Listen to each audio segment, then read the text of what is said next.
म्हणतोय जाते बरं का मग. हा हे मध्ये काही काय ऐकायला येत आहे. कोणी म्हणतं माया भेटीला साहेब माया भेटीला 25,000 रुपये घेतले तुम्ही तिकडच.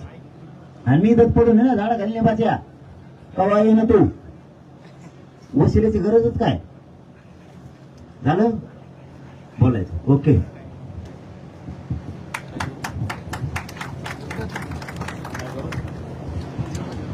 देखिए, देश हमारा बहुत ही कठिन परिस्थितियों से गुजर रहा है और अनेक तरह की चुनौतियों का सामना है.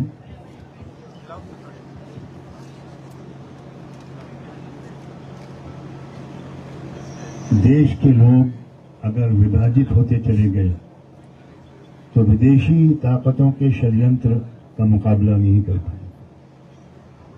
बहुत कम लोग ये बात जानते हैं कि जो देश के अंदर फूट डालने वाली शक्तियां हैं जो आज सत्ता में हैं वो विदेशी ताकतों की एजेंट हैं और उनके इशारे पर इस देश को विभाजित करने के लिए उसी पुराने फार्मूले पर अमल करने की कोशिश कर रही हैं, डिवाइड एंड रूल.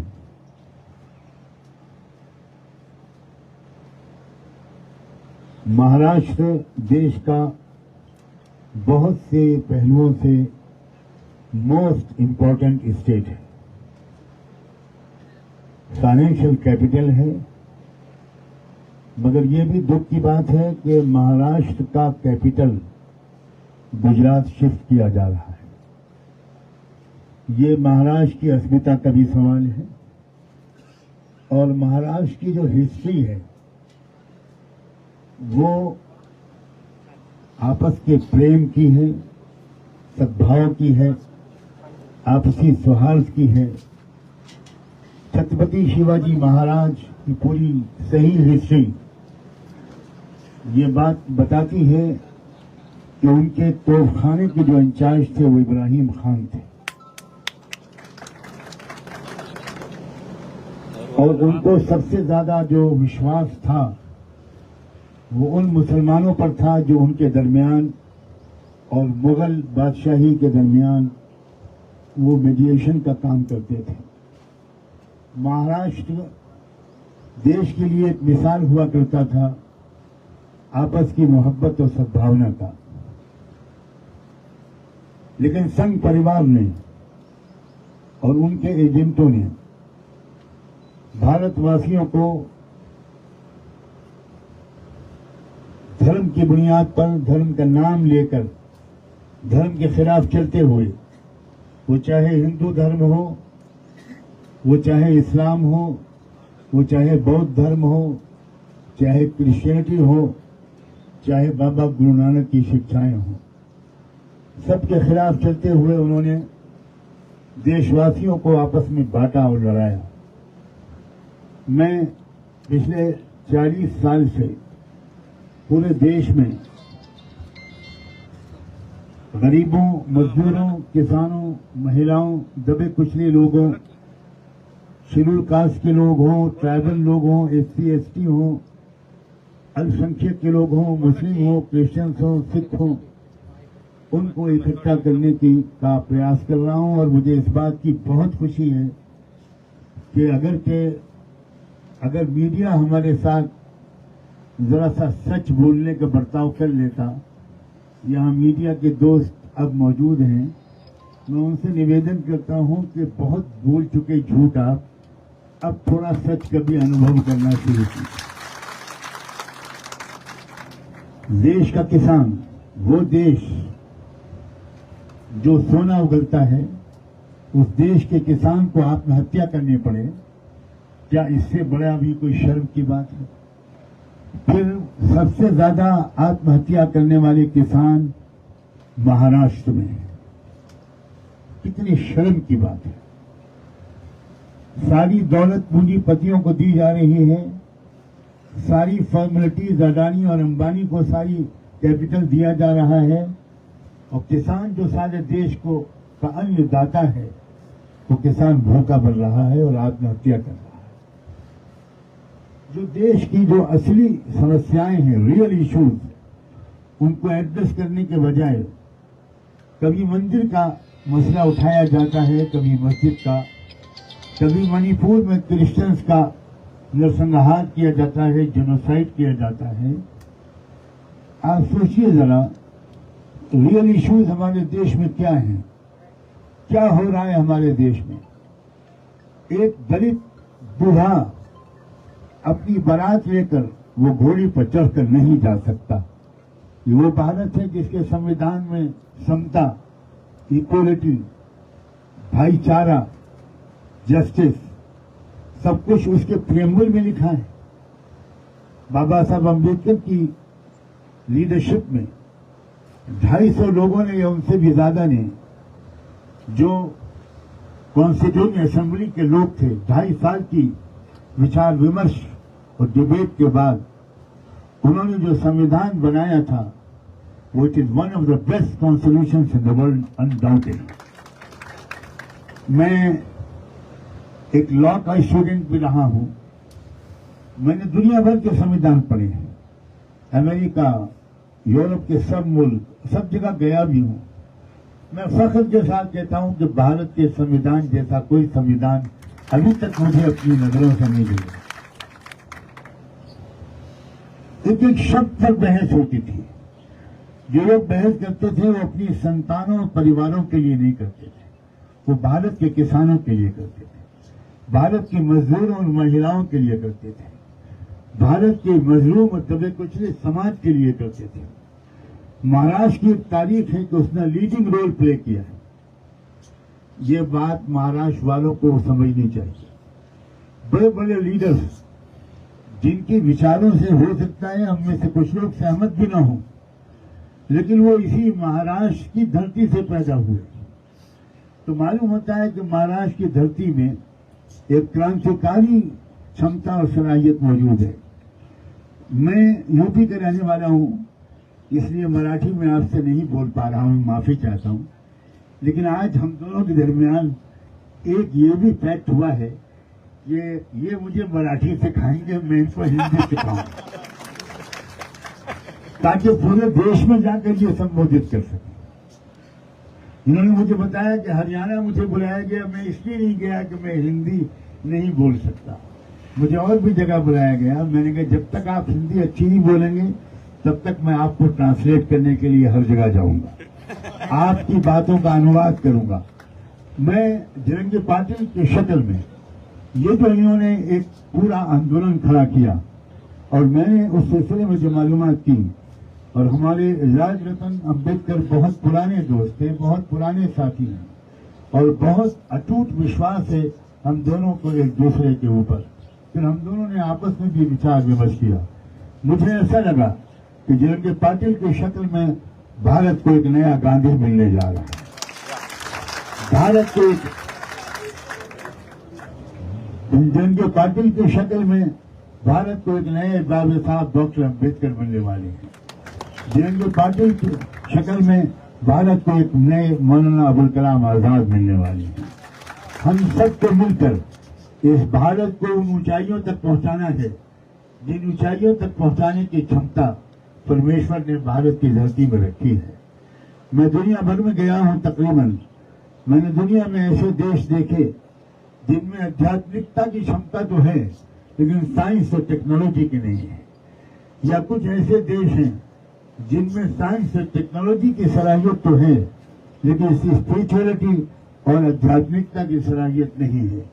भारत उपमहाद्वीप वो अकेला रीजन है पूरी दुनिया में जिसमें साइंस और टेक्नोलॉजी और स्पिरिचुअलिटी की जबरदस्त सलाहियत है। और इसकी सबसे शानदार मिसाल डॉक्टर एपीजे अब्दुल कलाम थे। वो बहुत बड़े सन्यासी भी थे, शायद आपको ये बात मालूम नहीं। वो बहुत बड़े संत भी थे, वो बहुत बड़े स्पिरिचुअल स्कॉलर भी थे। वो एक पुराना फटा हुआ सूटकेस लेकर राष्ट्रपति भवन में आए थे, वही पुराना फटा हुआ सूटकेस लेकर वो राष्ट्रपति भवन से वापस गए। भारत को ऐसे लीडरों की जरूरत है, इसीलिए अब मैं भी फकीर और जरंगी पाटिल भी फकीर। ये दो फकीरों का संगम है, खुदा करे हम हमेशा फकीर रहें। कहिए आमीन। हाँ, हम आपसे वादा करते हैं कि हम देश की संपत्ति नहीं लूटेंगे, हम देश पर अपनी पूरी सलाहियत को कुर्बान कर देंगे।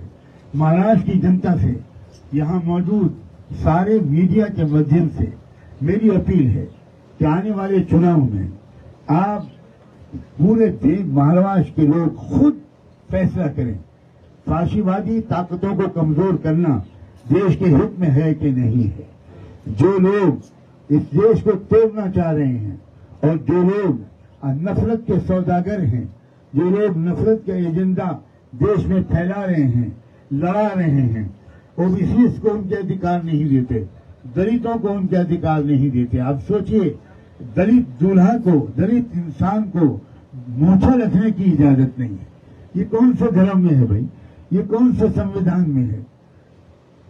यहां तक के 2014 में जो भाजपा आई बहुमत लेकर, मैं साफ साफ कहना चाहता हूं, वो हिंदुत्व की वजह से नहीं आई थी, वो 15 लाख रुपए हर एक के अकाउंट में आएंगे इस वादे की वजह से आई थी। सही है कि नहीं? वो उसने दूसरा वादा किया था, वो ये कि किसानों की जो आमदनी होगी, आय होगी, वो दुगनी हो जाएगी। इसलिए किसानों ने मुट्ठी भर भर के भाजपा को वोट दिया था। तीसरी, उन्होंने कहा था हर साल 2 करोड़ युवाओं को जॉब देंगे। आप जानते हैं कि महाराष्ट्र में सबसे ज्यादा अनएम्प्लॉयमेंट है, सबसे ज्यादा बेरोजगारी, सबसे ज्यादा अनएम्प्लॉयड नौजवान, पढ़े लिखे नौजवान महाराष्ट्र में है। इसलिए पूरे देश के नौजवानों ने भी उनको वोट दिया था और ठीक किया था, किसानों ने भी ठीक किया था। 2 करोड़ जॉब मिलेंगे इस वादे पर यकीन करके नौजवानों ने भी उनको वोट दिया था, वो भी ठीक किया था।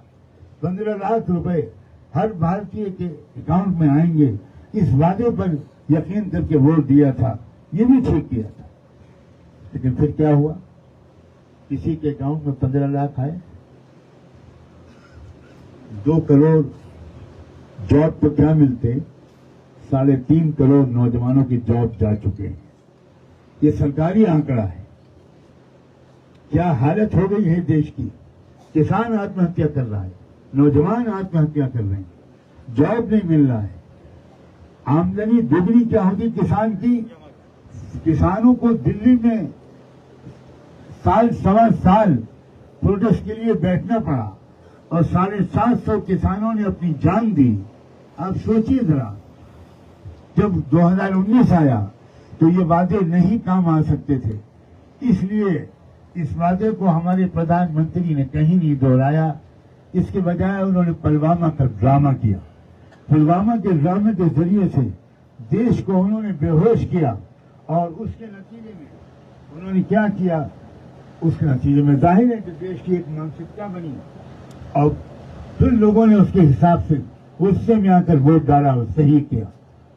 अब आइए 2024 में न वो वादे कर सकते थे, न पुलवामा वाला ड्रामा कर सकते थे। अब उन्होंने क्या किया?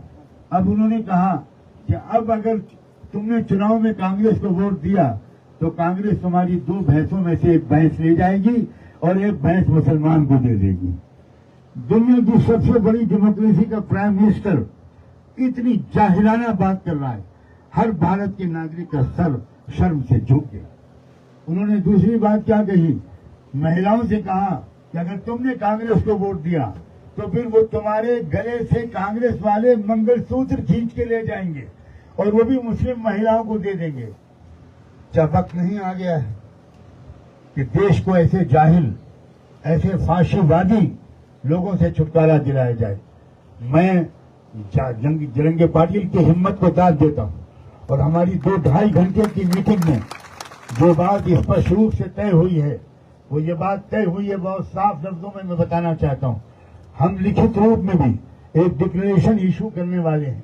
ये हमारे दरमियान सहमति बनी है कि हम एक लिखित रूप में एक डिक्लेरेशन जारी करेंगे और उसमें मुस्लिम समाज की जो डिमांड्स हैं वो क्या हैं, जो मराठा समाज की डिमांड्स हैं वो क्या हैं, दलित समाज की जो डिमांड्स हैं वो क्या हैं, जो दूसरे ओबीसी हैं, बंजारा समाज हैं, दूसरे समाज की डिमांड्स हैं, वो सबको मिलाया जाएगा और 1-2 दिन के अंदर वो चीज आपके सामने आ जाएगी।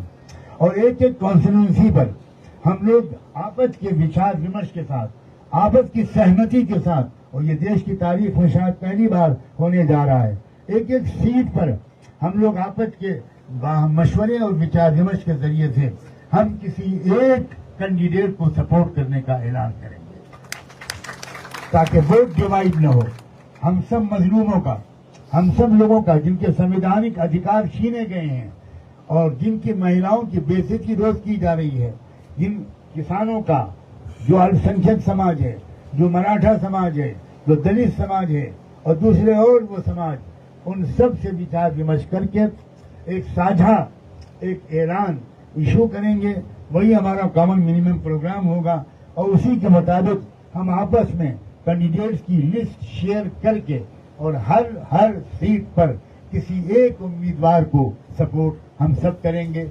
यही मेरा संदेश है और मैं समझता हूं इससे ही महाराष्ट्र से एक क्रांति शुरू होगी जो देश के चप्पे चप्पे में पहुंचेगी और उसके लीडर जिरंगे पाटिल होंगे।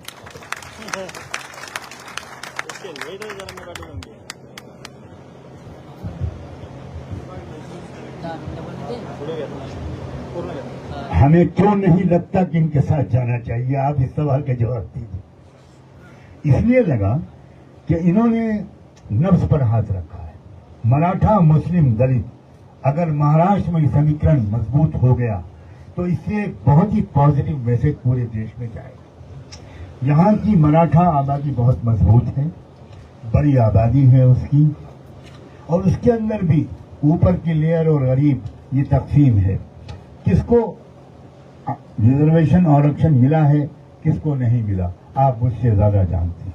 मैं समझता हूं कि यहाँ महाराष्ट्र से बड़ी बड़ी तहरीकें पहले उठी हैं। मैंने शुरू में इशारा किया था, यही तहरीक देश के अंदर धर्म और जात से ऊपर उठकर अगर गरीबों और पिछड़ों और दलितों इन सब का एक समीकरण महाराष्ट्र में कामयाब होता है तो हम समझते हैं कि देश में भी वो कामयाब हो जाए।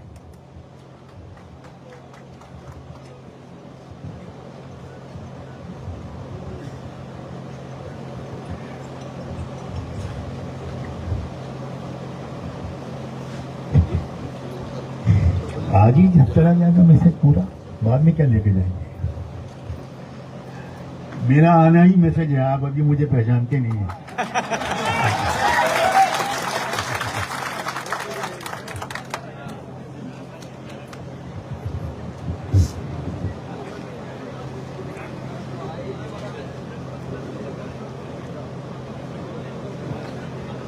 आज जरांगे पाटलांच्या बरोबर या इथे अजद साहेब आणि आम्ही असे सर्वजण मिळून अत्यंत 2-2.5 तास घमासान अशी चर्चा झाली आणि ह्या देशामध्ये ज्या पद्धतीचं वातावरण आहे, धर्माच्या नावाखाली आणि जातीच्या नावाखाली या देशामध्ये राजकारण करून या देशामधल्या गरिबांना, या देशामधल्या दुबळ्यांना, या देशातल्या दलितांना, या देशातल्या मराठ्यांमधल्या गरीब माणसांना